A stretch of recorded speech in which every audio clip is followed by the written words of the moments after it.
and welcome to the lecture series on Introduction to Indian Philosophy. Today I will talk about the Nyāya school of Indian philosophy.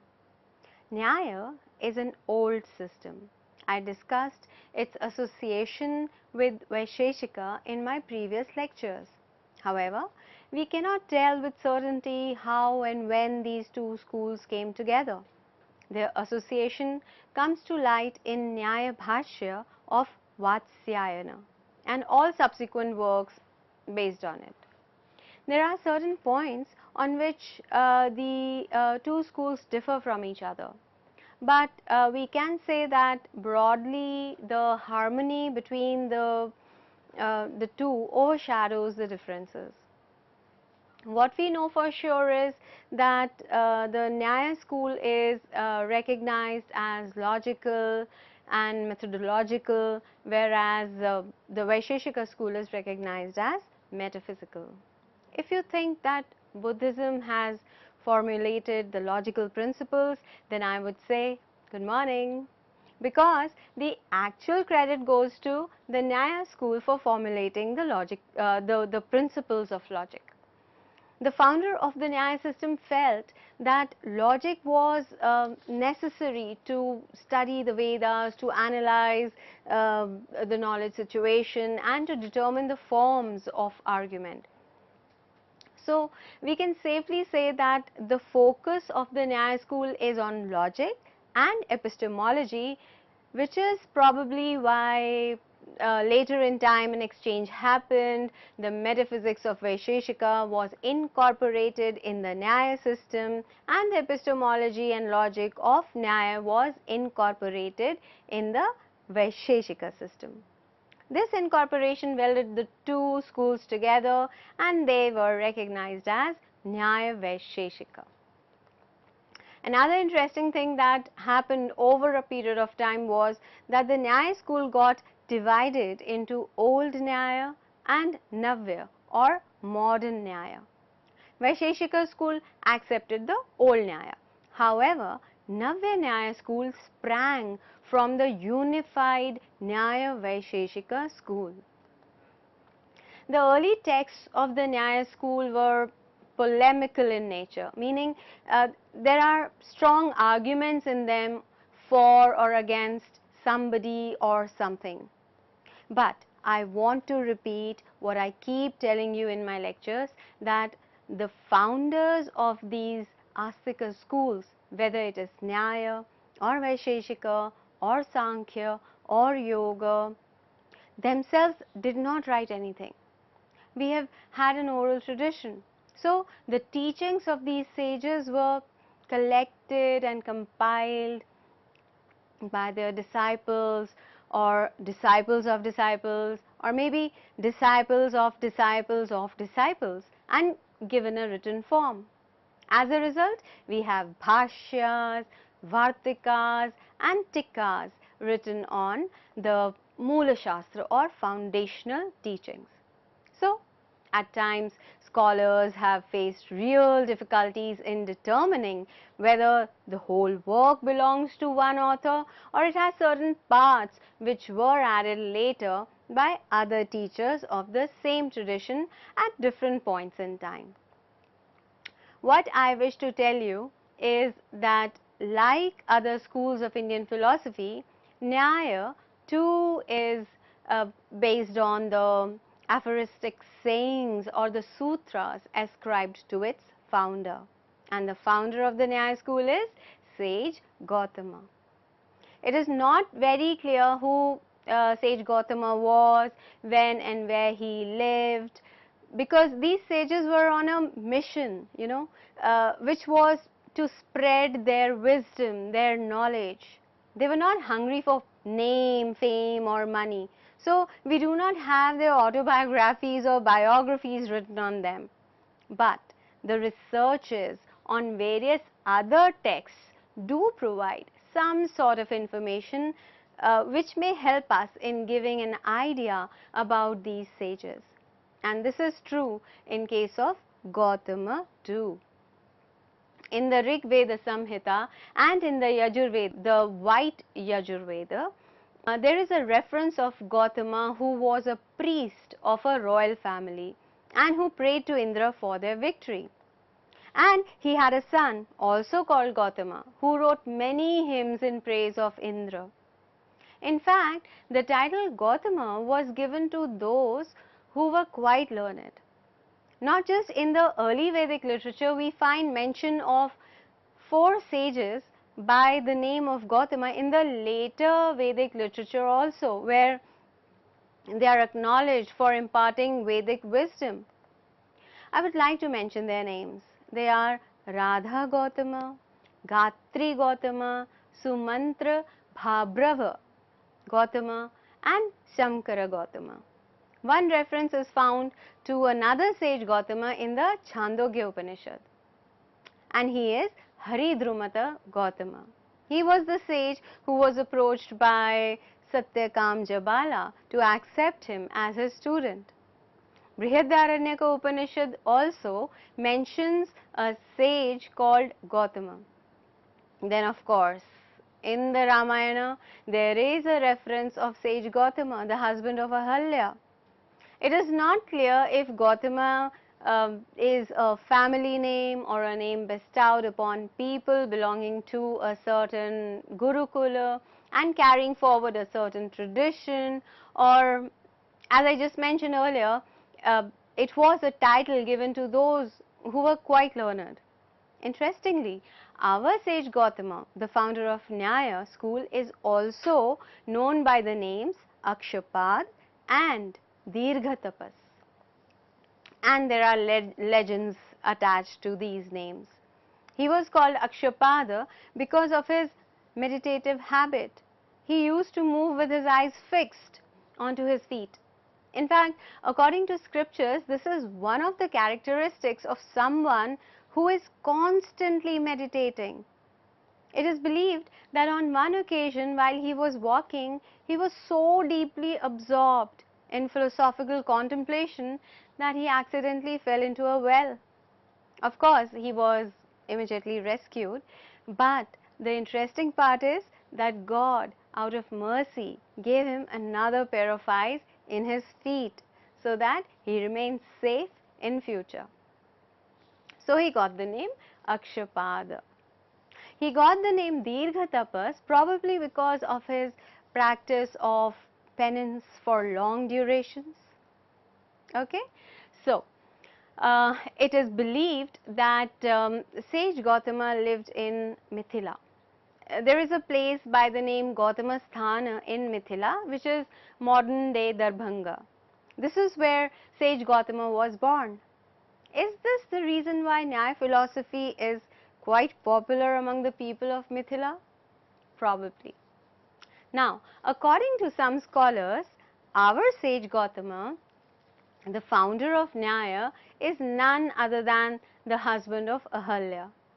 Not very far from Gautama Sthan is a village called Ahalya Sthan, where one can see a stone slab lying between two trees, which marks Ahalya in her curse form.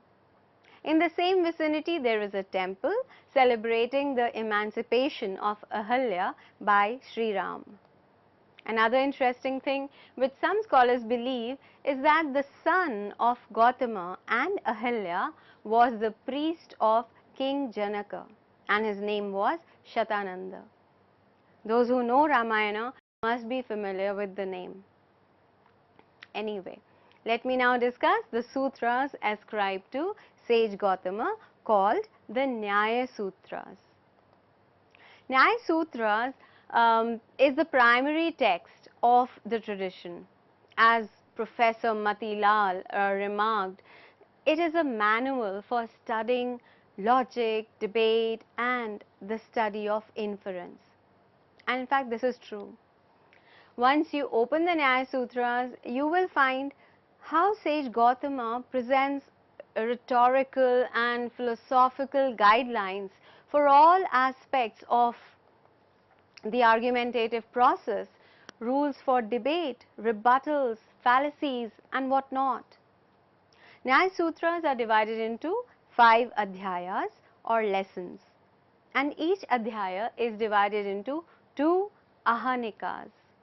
Ahanikas are portions that are to be covered in a day, and each ahanika contains different number of sutras. Some scholars are of the view that Gautama's actual Nyaya Sutras did not consist of these many sutras. Probably just the first adhyaya should be ascribed to the sage Gautama. Reason being, the later adhyayas discuss the Vaisheshika, Yoga, Mimamsa, Vedanta and the Buddhist doctrines. For example, there is a reference in the fourth adhyaya of a passage from the Lankavatara Sutra, which is a Sanskrit text of the Yogacara school. There are passages attacking Nagarjuna's Madhyamika Sutra in the second and fourth adhyaya of the Nyaya Sutra. Again, in the fourth adhyaya, Shataka of Aryadev is criticized. Historically speaking, these texts were written long after Gautama and his sutras. So this only goes on to prove that the Nyaya Sutra which has come down to us has been through additions and changes over a period of time. One thing, however, is clear, that the objective of Gautama in the Nyaya Sutra, and for that matter of Kanada in the Vaisheshika Sutra, has been to lay out a defined formula for the attainment of salvation or release from the limitations of physical existence. I explained to you in my earlier lectures how it was so fundamental in the Vaisheshika Sutras. Now, in the upcoming lectures, I will discuss this very objective of Gautama, which is so explicitly stated in the first sutra itself. The first sutra states that salvation is attained by a clear understanding of 16 categories, and these categories are: first is pramana, which is the valid means of knowledge. Second is prameya, or objects of valid knowledge. Third is samshaya, or doubt. Fourth is prayojana, or purpose. Fifth is drishtanta, or example. Sixth is siddhanta, or conclusions. Seventh is avayava, or members of syllogism. Eighth is tarka, or corroborative reasoning. Ninth is nirnaya, or ascertainment. 10th is vada, or discussion. 11th is jalpa, or wrangling. 12th is vitanda, or destructive dialectic. 13th is hetva bhasa, or fallacies.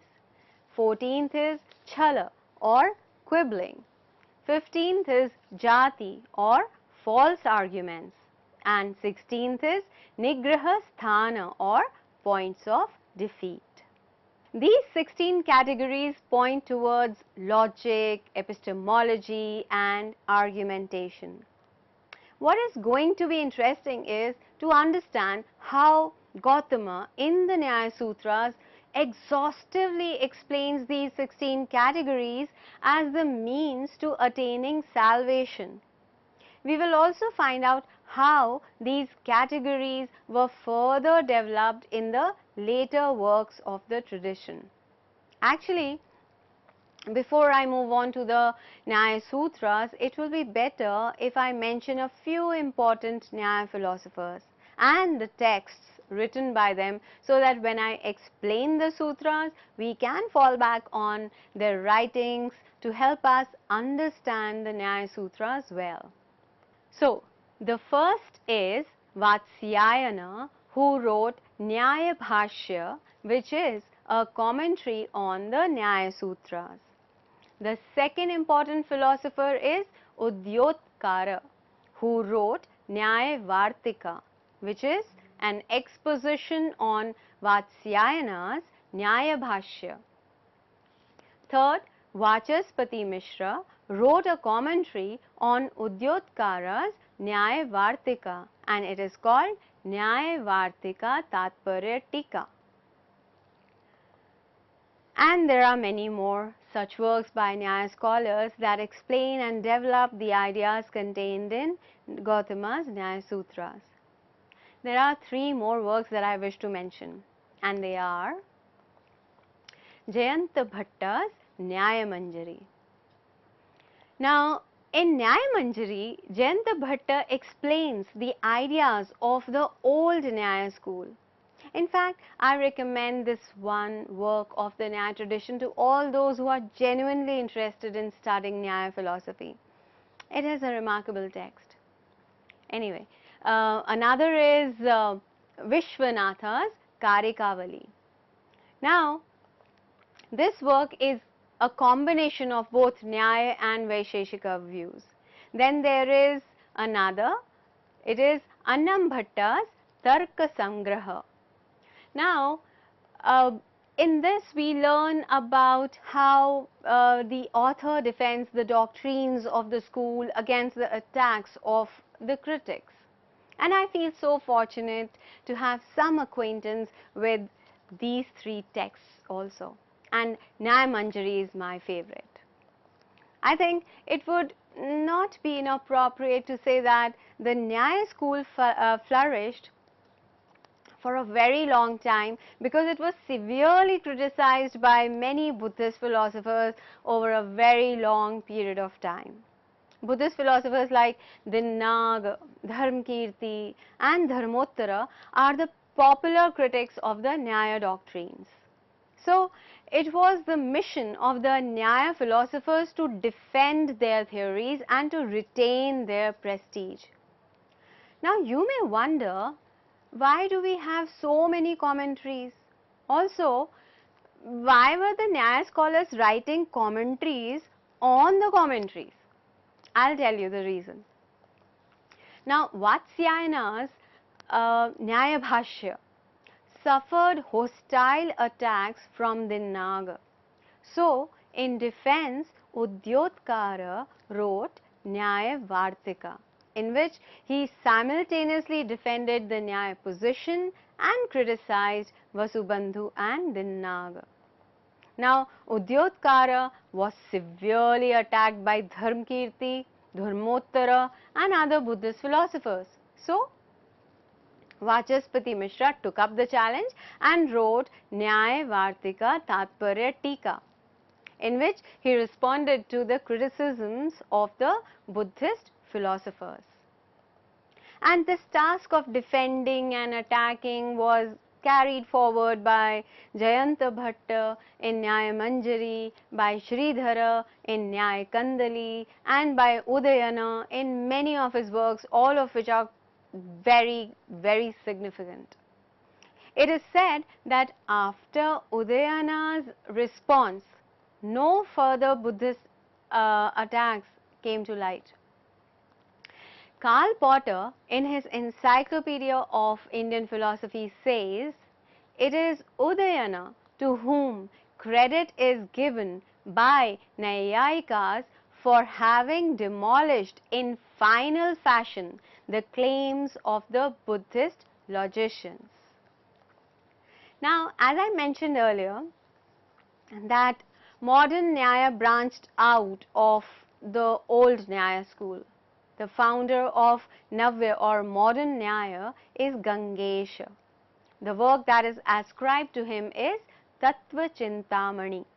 However, Raghunath Shiromani, the disciple of Gangesha, became more famous than his teacher with his two works. And what are those two works? Didhiti and Padartha Nirupana. But it is Udayana who is considered as the pioneer of the modern Nyaya school. The Navya Nyaya tradition pays more attention to Udayana's analysis as a rule than to those of any other writers of the old school. There is hardly any original argument of Gangesha himself in Tattva Chintamani. He has borrowed all from the works of Udayana, but this does not demean the significance of Tattva Chintamani. It indeed is a masterwork of the Navya Nyaya school, because the way Gangesha has arranged the arguments of the earlier philosophers is remarkable. There is intelligence, there is creativity, and there is finesse in his presentation. In short, compass, he gives us the best and ripest fruits of the labors of the past masters and focuses the attention of the student on the most fundamental and characteristic contributions of the school. It would not be out of place here to discuss Udayana's contributions to the Nyaya school. After all, many modern scholars of the Nyaya school call him the greatest philosopher of the Nyaya Vaisheshika school. Udayana wrote almost 7 works on the Nyaya Vaisheshika philosophy, and these are Kiranavali, which is a commentary on Padartha Dharma Samgraha of Prashastapada. Then there is Parishuddhi, which is a commentary on Vachaspati Mishra's Nyaya Vartika Tatparya Tika. Then there is Lakshanavali and Lakshana Mala.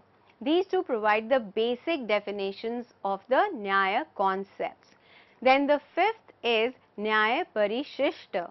In this, Udayana discusses how one can win or lose a debate.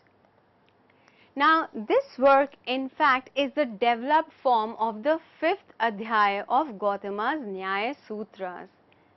Then there are 2 very important works of Udayana. One is Atma Tattva Viveka, which etymologically means discrimination of the reality of the self. Now, it is this work from which Buddhism never recovered. In it, Udayana gives solid arguments in support of the existence of the continuance called selves, thereby refuting the fundamental doctrines of Buddhism, like the theory of momentariness, the theory that substance is nothing but a bundle of qualities, their theory of causation, and their denial of an external world independent of the mind. Now, the 7th work of Udayana is a masterpiece, and it is Nyaya Kusumanjali.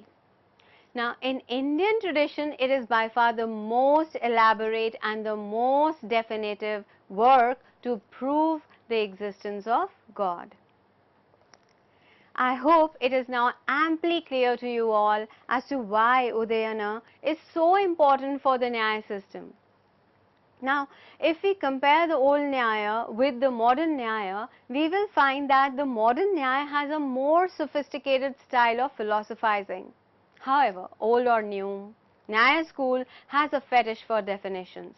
So, analytic philosophy was popular in those days too. Clarity of thought, accuracy of expression, unambiguity were the characteristic features of Nyaya. They left no scope for doubt or guesswork or speculation with regard to the meaning and objective of the philosophical argument.